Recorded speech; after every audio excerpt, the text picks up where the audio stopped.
finally have an off day, so I could actually kind of walk around the car and just explain it all. I realize I haven't done it in quite a while, and quite a bit has changed. So I'm just gonna go ahead and make an update on the car. Last time I updated it, it was it hadn't even been to a track event yet. It was kind of just being driven in the canyons and I guess getting prepped for track usage. But now it's basically a track car. It's gone to multiple events now, like upwards of 6 or 7 maybe, which isn't a whole lot, but a lot of it's all happened very quickly, and I have a ton coming up still. So again, I'm just gonna go ahead and explain the car, go over it. Like I said, ton has changed. So I guess I'll go ahead and start in the engine bay. I'll just work my way like front to back, I guess, to kind of make it a bit easier on me.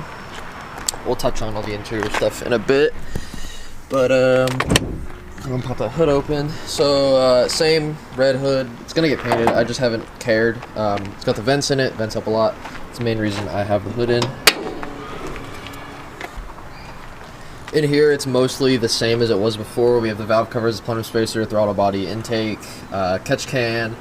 The only difference, I guess, actually I think I had this last time, but it has a lightweight crank pulley on it. I'm probably gonna end up taking that off just because I don't know how I feel about them. Not really great for these engines, or any engine really, so probably end up taking that off. It has new OEM spark plugs, OEM coil packs in it, because those are being kind of weird and problematic with me. Master cylinder brace in there. In here we have some Endless RF650 fluid, I believe, and then the clutch line now has Liqui Moly .4 in it, because one of my first track events I went to, I had problems with the clutch fluid overheating, and the clutch just like stopped working on my last session. So went ahead and did an ISR solid one piece, not solid, but a stainless steel line in there. Don't know how we'll be able to see it, but it's down there. You can see it better through here. There it is, right there. It just goes down to the slave. Has a new OEM slave in there as well. So the clutch system has been redone, and since then hasn't been an issue. Definitely happy about that. I think that's it for kind of engine-based stuff. The rest of it's all pretty good. I mean, it's still in test pipes. Has a 3-inch Y pipe, and then the ISR catback. Want to say that's it in here. Clairad was there before. All that stuff is the same. Intake setup changed a bit. It used to just have the filter here, but I custom did it. Added in a different section that routes it right down here to the bumper. Keeps it away from the wheel and isn't really going to be an issue. Definitely lowers my IATs quite a bit as well. So happy with that. I can't run the normal one that just goes through here because I have the oil cooler there, but this works great.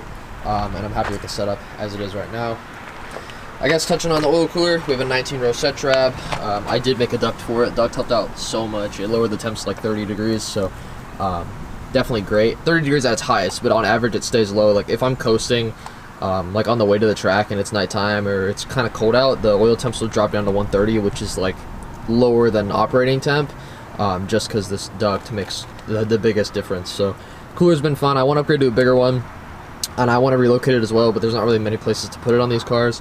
I have the oil lines just tucked up with a nice little bracket, tucked up away, so everything's pretty solid mounted on here. Kind of a new setup I've tried out is this power steering cooler. It's a 9-row. I'm still working on getting a duct made, so that's why it's kind of in this weird state right now. The stock power steering coolers on these cars are just a tube and fin style. They just go right here. Not only are they ineffective, but they're just not really that great for the system, especially running such a big tire and a lot of caster on track. These things just start to boil over the power steering really bad. So I got the bigger cooler. I had it in the bumper, ducted through the like OEM reflector hole. I just cut that all out. Didn't really work that well because the angle of the cooler, I'm guessing air would just deflect off instead of go through. So this is remounted out of the way. That way I can free up some space there, simplify the lines, really shorten them a lot. And then, yeah, I'm going to make a duct that just goes straight over. I'm already in the works of it. I've already made them out of cardboard and have that kind of set up and ready. So I'm just waiting on the rest of that development. Made a nice little bracket. Well, it's not really nice, but made a bracket here, and cooler's solid, not going anywhere. Also out of the way from the wheel. Yeah, I guess still staying on the front. Car's now on feel 441 pluses, so it has a 12K front rate, 5K rear rate. Coilovers do way better than I had on previously before I was on Racelands for like a while. So now we're on actually good coilovers, and the car handles great. It does soak up curbing and does bumps really well. Maybe changing spring rates soon, but also want to add helper springs just to get the ride height and bump stops properly set up. That way my car doesn't have problems. Right now the upper control arm, they're SPL V3s, and since I have so much caster, it pushes them back, or like angles them. So under full compression with the car, like the tires won't rub, but the control arm will hit the chassis, so it ended up hitting it a couple times, but not really a huge issue. It's really rare that the car actually will travel that much. It's only on like really aggressive curbing and damn near jumping the car, it'll do that. But yeah, just what I want to do. I want to get upper springs on it and maybe change up spring rates a bit. But right now, car's been solid, especially with no aero. The 12K, 5K is pretty good. The rear 5K sounds a little weird, but honestly, it feels pretty good. Maybe I'd go 6 or 7K in the rear, just to kind of balance it out. But right now, again, car's been great with the spring rates that are on it. It's still in the Hotchkiss sway bar, has white line end links in there, just because I got them really cheap. They're at the junkyard actually, so that's what I have there. SPL end links, not end links, tie rod ends. They're just the bump steer adjustable ones.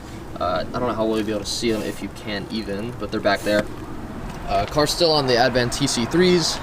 Actually, these weren't on the car in the last video. So Advan TC3s, they're 18, 10.5, 15 all around. I have a set of RPF 1s I'm going to be putting on the car soon, because I also got Bridgestone RE71 RSs. Right now the car's on two 95/40 Falcon RT615K pluses. These tires are kind of trash. They overheat really fast and they're just not great for pace, but they're what I had just because I got them super cheap and I needed them at a time, so I just had them laying around. Threw them on for one event. They're damn near bald. I mean, the front's not too bad.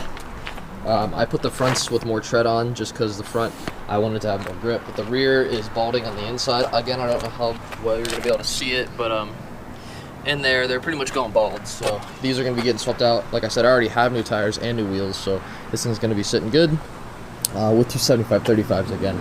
For brakes, car's on Z1 two-piece rotors in the front. Mainly I went this way just because I wanted the replaceability of them. They're cheaper over time, and these do cool a lot better because they do have directional cooling vanes, so I haven't really had issues brake-wise. At least now that I'm on the right pad. Right now I'm on DTC 80s in the front, Hawks, and DTC 70s in the rear. I ran DTC 70s all around. Really liked them actually. They stopped really good and performed really well. I never really had fade issues with them, but the fronts wore down after like 3 track days. And I'm guessing it's just because I ran them out of their temperature range. Their operating temp is only to like 1200 maybe.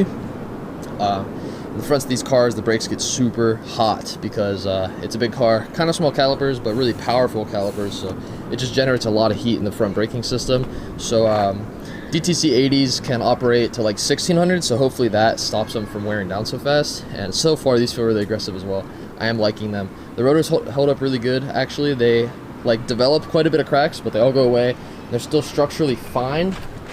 Yeah, you can see the kind of the micro cracks in them, but nothing too crazy. I did end up betting in these pads. I haven't done a track day on them yet, but I'm excited to try and see how they feel. Car has fender cuts just because they look good, and they actually do help out a lot with aero and brake cooling because it allows more air to escape. I really just like the way they look. They look pretty sweet, so that's why I did that. I'm trying to think of what else. In the front, it's all SPL bushings in the front. Everything's done. ARP studs. It has brand new OEM bearings because I ended up breaking one at my two events ago. I went to Chuckwalla, hit the curbing all day, and then it ended up breaking the wheel bearings. So I ended up putting new OEM ones in. Quite expensive, but worth it. Front end wise, I think that's it. Really, I mean the car hasn't changed a whole lot. Like I said, just a lot of minute things, kind of getting it solid and reliable. So, like I said, yeah. Go ahead and give you a look in here. You can kind of see stuff. But yeah, I guess I'll touch on the interior now. Really wanted to keep a stock seat and wheel for a while, but the wheel ended up peeling, and then the seat, I just got a good deal on this. So this is an Ergo 2, I think. They're discontinued seats. They have detachable halos, which is pretty cool. It's mounted with Bell Raceworks brackets. I have a Xerac Fab fire extinguisher mount and harness bar in there. The harnesses are Scroth 6 points, and they are hooked up like they're supposed to be with eye bolts that go through the chassis. It's a real 6 point. It's all hooked up. It's all ready to go. It's all set up well, all strong. Really safe harness setup, so I'm really happy about that.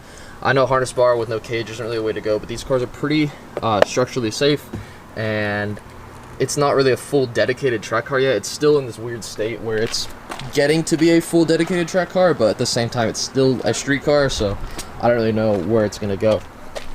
Sawbelt 90 mil deep dish wheel in here just because I like the way they look. Really affordable, and Sawbelt is a nice brand. It has a Momo, one of the collapsible hubs back there.